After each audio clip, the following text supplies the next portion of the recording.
What is going on, guys, and welcome back to Touchdowns to Home Runs. My name's Bernie. Thank you for joining us today on the Touchdowns to Home Runs post-game show. I hope that your college football Saturday is going absolutely fantastic.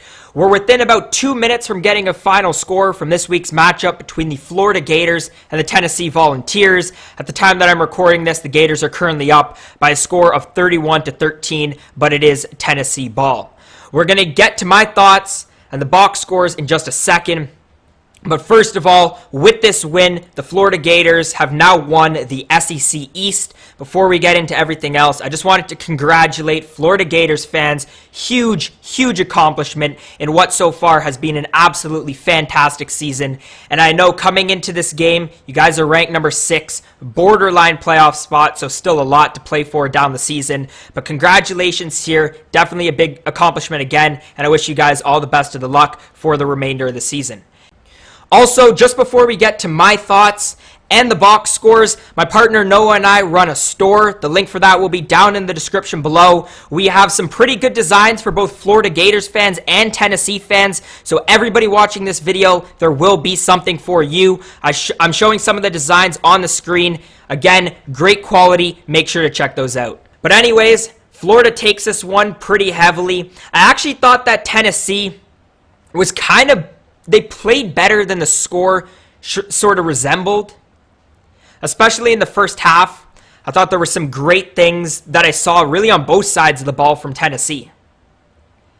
But, you know, this was the 50th matchup between these two teams, and Florida has sort of dominated this series for the past 15 plus years, continues today.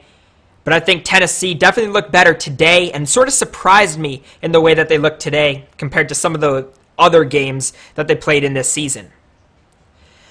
Let's start with the box score for Tennessee. Harrison Bailey passed 14 for 21, 111 yards. JT Shrout also came into the game. He passed 7 for 8, 70 yards.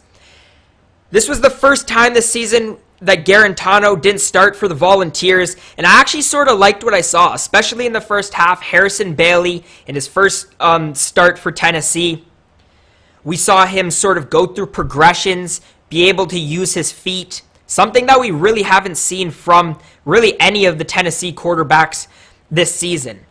We know that, you know, one of the reasons why I wouldn't have had Tennessee very close in this game, they've had a bunch of quarterback struggles for the entire year. But this looked like the first game where they sort of started to trend in the right direction. Again, I liked what I saw from Harrison Bailey in the first half. Florida was playing a lot of man, but Bailey was able to use his feet and make stuff happen.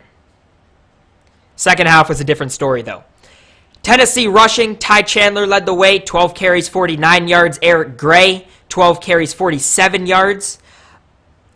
They had a lot of trouble running the ball. Actually, both teams had a lot of trouble running the ball. Eric Gray, he's sort of been the backbone of the Tennessee offense so far this year. He didn't have a fantastic game, especially in the second half.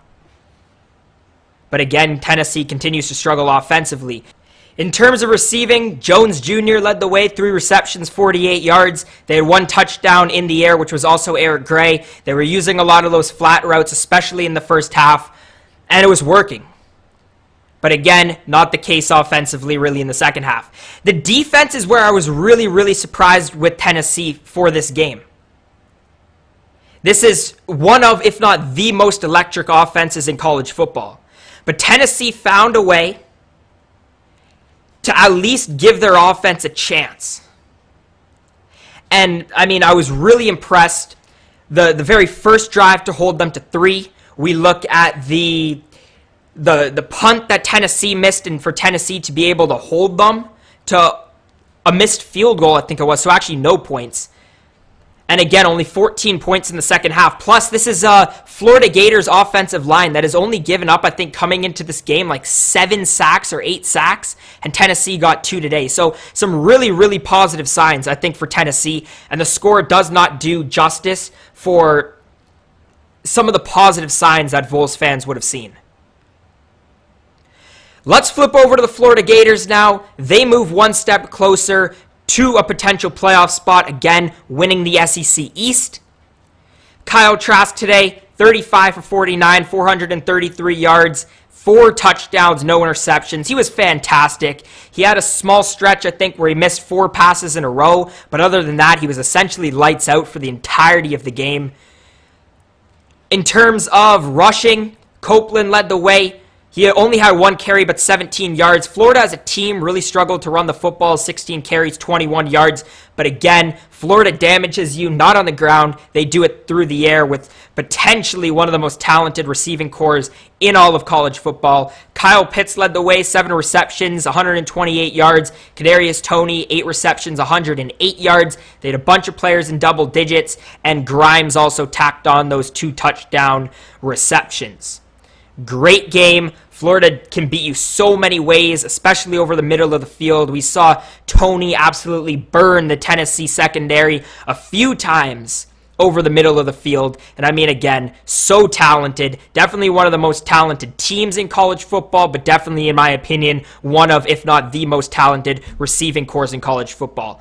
Defensively, Florida was good. I mean, you're facing a team who's had a bunch of quarterback struggles, so not really something that I'm surprised about. But again, they did a great job stopping the run.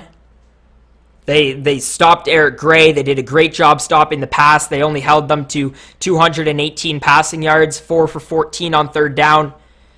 Yeah, Florida did what they had to do, and they only allowed 13 points. I think that Florida could cut back on some of the penalties. That's the only thing I would say. But other than that, this was a really clean game. Really, really clean game from Florida. And again, got momentum going into the end of the season. Next week, they'll be playing LSU.